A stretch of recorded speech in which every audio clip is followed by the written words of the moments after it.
Olá, bem-vindos e bem-vindas ao meu novo podcast, Fator Coruja. Para quem não me conhece, meu nome é André Hedlund, eu sou consultor educacional, trabalho com educação há muitos anos, dou aula de inglês, treino professores, escrevo livros sobre educação e falo sobre nerdices, adoro o mundo geek e o mundo da ciência.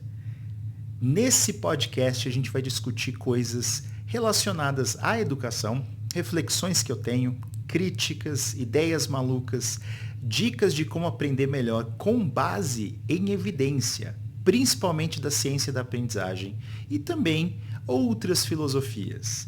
Espero que vocês gostem. No primeiro episódio desse novo momento do podcast, gente, eu já fiz um monte de podcast. No ano passado eu fiz para o meu próprio canal, já fiz para outras pessoas, mas agora eu quero levar a sério, quero fazer com uma frequência determinada. Então eu tenho que explicar para vocês o que deu origem a esse nome Fator Coruja. De novo, se vocês não me conhecem, deem uma olhada lá no Google, procurem saber qual é o meu background, o que eu tenho feito nos últimos anos, e vocês vão descobrir que eu escrevi um livro. Exatamente, eu sou um escritor amador e quero me profissionalizar. Eu escrevi um livro chamado O Fator Coruja, reformulando a sua filosofia de ensino. Para quem está assistindo no canal de YouTube, eu estou mostrando o livro agora. Quem estiver escutando na plataforma de áudio e streaming, pode dar uma olhada no Google, procurar as imagens. Fui eu que desenhei a capa, inclusive, achei que ficou muito bonita. E a ideia do livro surgiu há muitos anos, eu diria que lá em 2015 ainda, quando eu trabalhava, aliás, foi o meu primeiro trabalho como consultor pedagógico da National Geographic Learning. Nesse dia eu fui convidado a fazer uma apresentação sobre um novo material que tinha tudo a ver comigo, porque aliava dois recursos sensacionais. Os TED Talks, sou fã, assisti vários, eu digo para as pessoas que eu sou a única pessoa do mundo que já assistiu todos os TED Talks, é mentira, tá, gente? Mas eu assisti muitos. E o conteúdo da National Geographic Learning, principalmente as fotografias e os documentários. Então, quando eu fui convidado para fazer esse gig, eu fiquei extremamente animado. E eu queria falar um pouquinho sobre as possibilidades de usar recursos que estão não só dentro do livro, mas também fora, e que eles podem ser acessados por outras plataformas, como o próprio YouTube, ou enfim, existem várias maneiras de a gente usar esses conteúdos. E isso faz com que a gente não fique preso ao material somente. E aí, nesse dia me surgiu uma ideia. A ideia foi, eu quero falar sobre recursos, não sobre o livro em si. O livro é um dos recursos, mas o livro traz dentro de si outros recursos. Então essa palavra recurso ficou martelando na minha cabeça. Até que eu desenhei num papelzinho de um caderno que a minha esposa tinha numa gaveta em algum lugar, um diagrama. E esse diagrama começou com 3 círculos. Cada círculo era um estágio do que eu achava ser a essência do ensino-aprendizagem. Ou seja, sem essas etapas não tem ensino, não tem aprendizagem. E essas etapas foram chamadas, olha só que coincidência, de saber, mostrar e crescer. No inglês, know, show, grow. É claro que eu não tive essa ideia logo de começo. Eu tive que pensar um pouquinho para que elas tivessem alguma coisa em comum. Todas têm 4 letras e todas terminam com OW. Know, show, grow.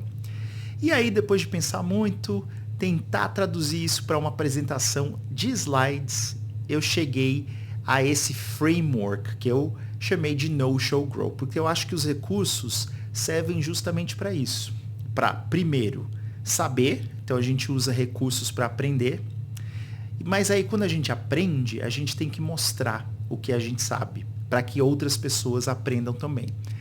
Então, quando eu escrevo um livro, eu estou mostrando para o mundo o que eu sei. E as pessoas que lerem o meu livro vão aprender comigo. E as pessoas que me ouvirem aqui nesse podcast também estão aprendendo comigo. É uma maneira diferente de mostrar como eu sei de alguma coisa, ou de refletir junto comigo. Se eu fizer um vídeo no YouTube, se eu postar alguma coisa numa rede social, qualquer que seja a plataforma, o jeito, o tipo de mídia, eu tô compartilhando algo que eu sei. E é exatamente essa a segunda etapa. Se eu sei de algo, eu tenho que mostrar algo. E quando eu estou ensinando alguém, quando eu tenho estudantes na sala de aula, essas pessoas também têm que mostrar que elas estão aprendendo. Por isso que começa com o saber, depois o mostrar. E finalmente, depois que a gente troca essas experiências, usando os mais variados recursos, aí a gente cresce.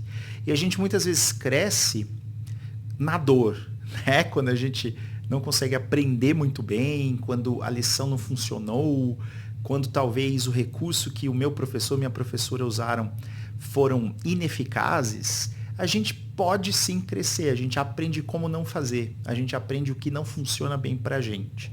Por isso que eu acho que é uma framework, como é que eu posso dizer? Uma estrutura, um quadro, uma pirâmide, enfim, não tem uma tradução muito boa, né, gente, para framework no português, quando a gente fala de ideias ou teorias ou abordagens, né? Framework para mim é uma estrutura, né? Pode ser um quadro, talvez, enfim. Então, por isso que eu acho que essa framework funciona muito bem quando a gente pensa na ideia de ensino e aprendizagem, porque ela mostra etapas diferentes, as 3 etapas que eu considero essenciais, e sempre que eu reflito mais e mais sobre essa framework, né, para usar de novo essa palavra, eu acho que eu acertei. Mas enfim, quem é que vai julgar isso? Quem quiser ler o meu livro, quem estiver ouvindo esse podcast.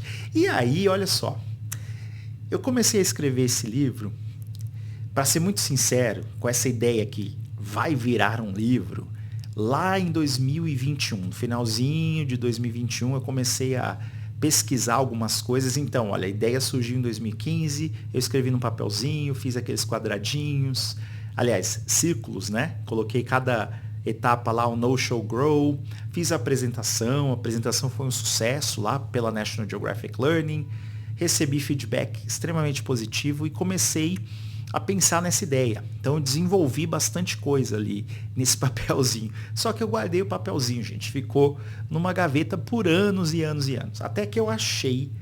E em 2019, então olha, passaram 4 anos aí, né? Se a gente for pensar, 2015, 2019, fui convidado para escrever um artigo e eu pensei, olha só, eu lembro dessa ideia, tá em algum lugar aqui numa gaveta, peguei, vou escrever.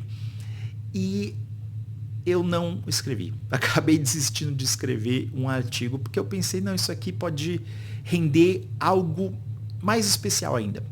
Aí passaram-se mais 2 anos. Então, em 2021, quando eu já estava planejando essa carreira de autônomo, freelance, consultor educacional, eu falei, eu preciso voltar para essa ideia, desenvolver mais. E olha que eu já tinha escrito alguns capítulos de um outro livro que eu pretendia escrever, né? Então, eu sou uma bagunça, gente. Depois vocês vão entender por quê. Mas, enfim, já tinha aí alguns capítulos que eu comecei a escrever, porque eu queria escrever um livro sobre como a gente aprende, ideias que eu pudesse, né, compartilhar com amigos, com colegas de profissão, com professores, enfim. Então eu tinha alguns textos já escritos, gravados no meu computador.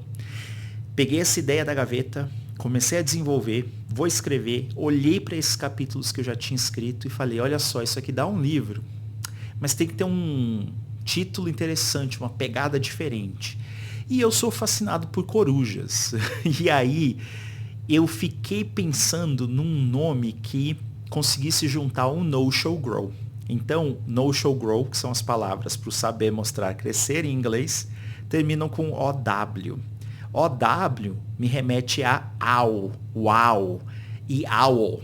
Né? Então, owl, coruja em inglês, e eu escrevi o livro primeiramente em inglês, então ficou The Owl Factor, que foi me surgindo enquanto eu escrevia.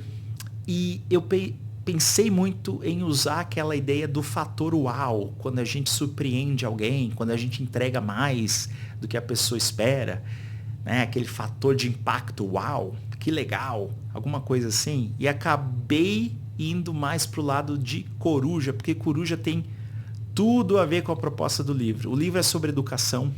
A coruja é um símbolo da sabedoria, da intuição, da educação e da filosofia. E eu estava propondo, de certa maneira, uma nova filosofia para a gente pensar a educação. Por isso que virou o fator coruja. E aí, faz sentido? Vocês me acham louco? Enfim, essa foi a trajetória que me trouxe aqui, né? Então, estou aqui com o livro em mãos. Quem quiser ler, procure lá, Fator Coruja. Quem preferir ler em inglês, procurem o The Owl Factor.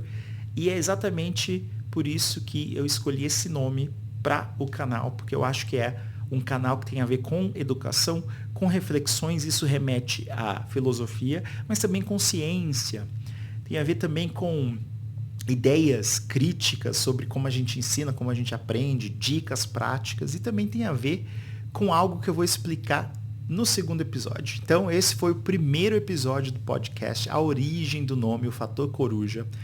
Se você gostou, deixa um comentário, me marque em algum lugar, manda para alguém. Eu quero muito que esse canal, esse podcast, sirva para ajudar alguém que esteja aprendendo ou que esteja ensinando. Então pode ser qualquer pessoa, porque a gente está sempre ensinando ou aprendendo.